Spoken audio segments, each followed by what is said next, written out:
The government's commercial plantations amount to 140,000 hectares, mainly pine and cypress.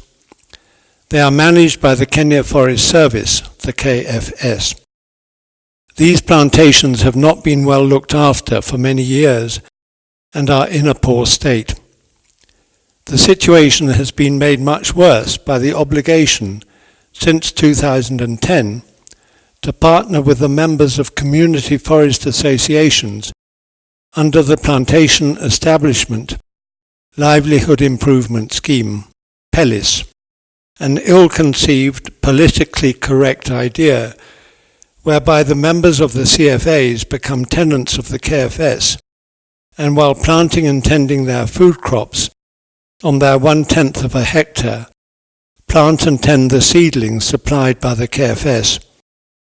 It has been a failure.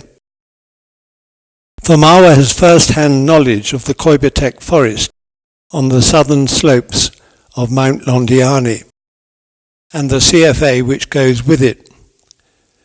The larger cypress in the photos are 8 years old. The stand is poor and they have been neglected. The remains of a maize crop can be seen with a few cypress now 3 years old. About 75% of the trees have died. The hillside in the background was clear-felled 3 years ago. Some food crops have been planted, but very few trees. Even if the CFAs were abolished, as they should be, and good management practices were started, it will take at least 20 years to restore these plantations to good, productive health. The KFS cannot provide the timber and other tree-related products that Kenya needs. One person's disaster can be another person's opportunity. Because there will be an increasingly severe shortage of all tree products, prices will rise, and an investment in growing trees can be a good one. That is where Fomawa comes in. Fomawa has strong connections with Finley's, the tea company in Kericho, which has concentrated on raising the yields of its gum plantations by a program of raising clonal gums from cuttings rather than from seed. These clonal gums are called clogs. They come in root trainers 128 to a tray. From a commercial perspective, gums are much more attractive than pine or cypress. The gums are harvestable in 10 years against 25. Gums are suitable for poles for power transmission, timber, chipboard, and medium-density fiberboard and firewood. The range of uses is far larger than that of pine and cypress. It is for that reason that Fomawa concentrates on growing gums in schools and on farms. The key players in the team that undertakes all gum growing, Bernard, James and Sammy, dedicated and knowledgeable, in front of Fomawa's office on Goga Farm, Rongai, on the eastern slopes of Mount Londiani. To ensure success, the greatest care must be given to planting. This begins with holing with a tractor-mounted auger at a spacing of 3 meters by 3 meters, which gives 1,100 trees a hectare.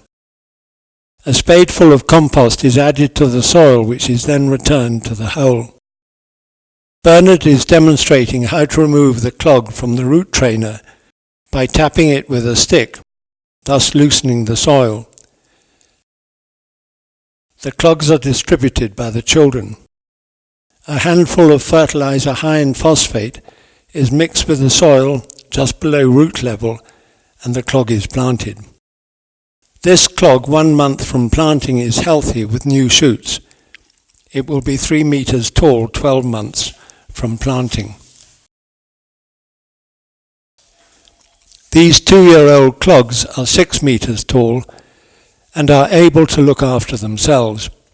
However, Fomawa visits each plantation twice a year when 50 grams of top dressing is applied and any other tasks that are needed to ensure that trees of the highest quality are achieved.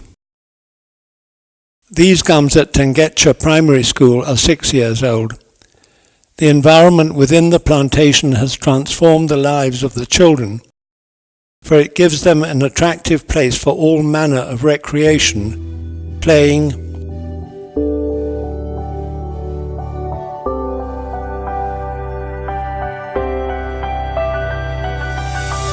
studying, and eating lunch.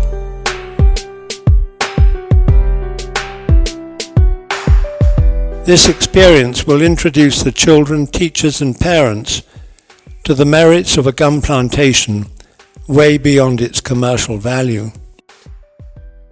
The curriculum for both primary and secondary schools attaches importance to learning about matters relating to the environment.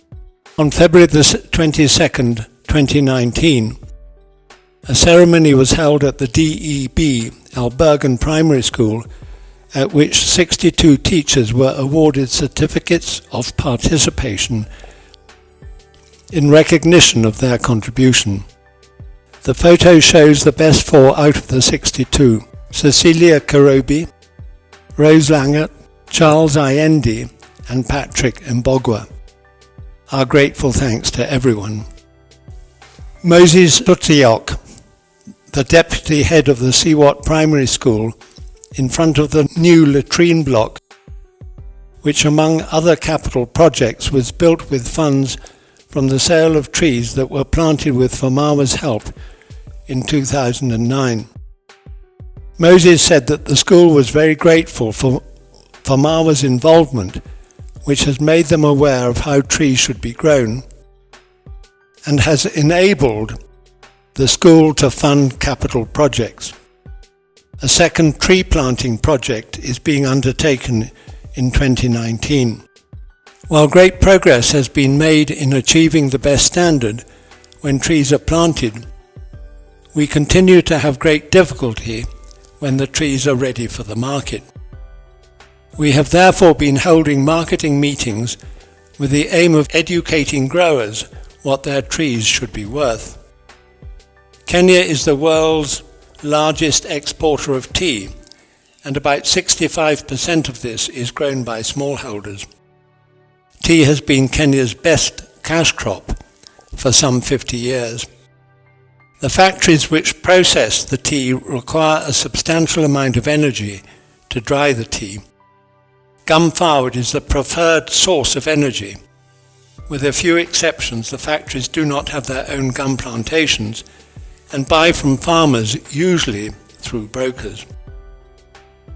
A 1 cubic metre of dry stacked gum firewood, as in the picture, will produce energy which would cost about 11,000 shillings if it came from oil.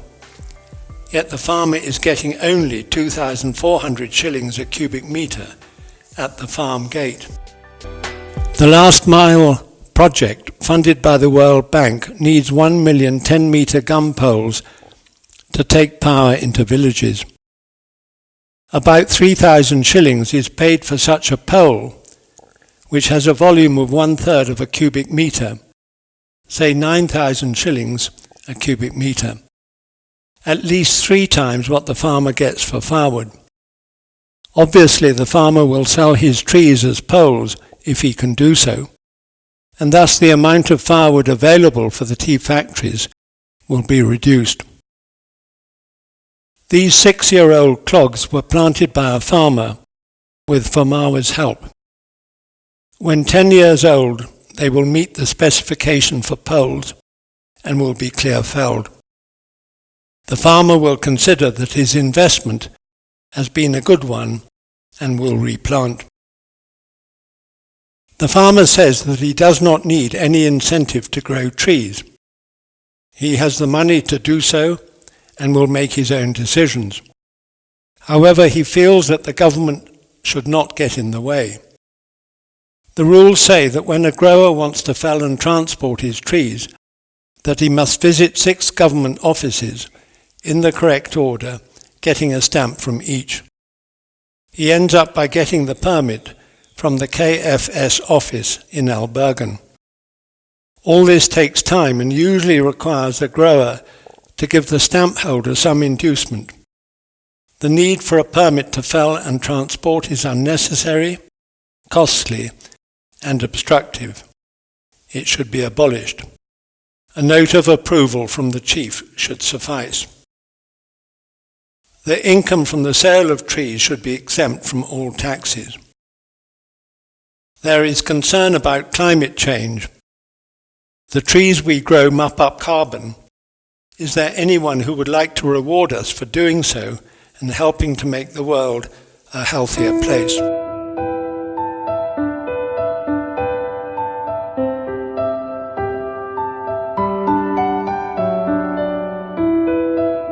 The commercial forests under the KFS will not be able to meet Kenya's requirements.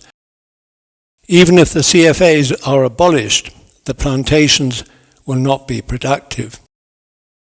The buyers of trees, whether for poles, timber and related products, or firewood, should consider the private grower of trees to be a partner, where both sides should do well. That will not happen if the buyers continue to get together and take advantage of the grower being ignorant of what his trees are worth. It would be a costly disaster if the smallholder tea factories were unable to get their firewood at a price that shows a saving on oil, while giving the grower a decent share of the cake. Fomawa's work is for the benefit of Greater Kenya. Plantations of the highest standard are being established, while a better understanding of the market enables growers to get a more rewarding price. That way, an investment in commercial forestry will be a sound one. We are grateful for the continuing financial support from James Finley, Chase Africa, and the Blair Drummond Safari Park. Without them, we would shut shop. We are short of money. Is there anyone who would like to join hands with us? In the first instance, contact George, our anchor man.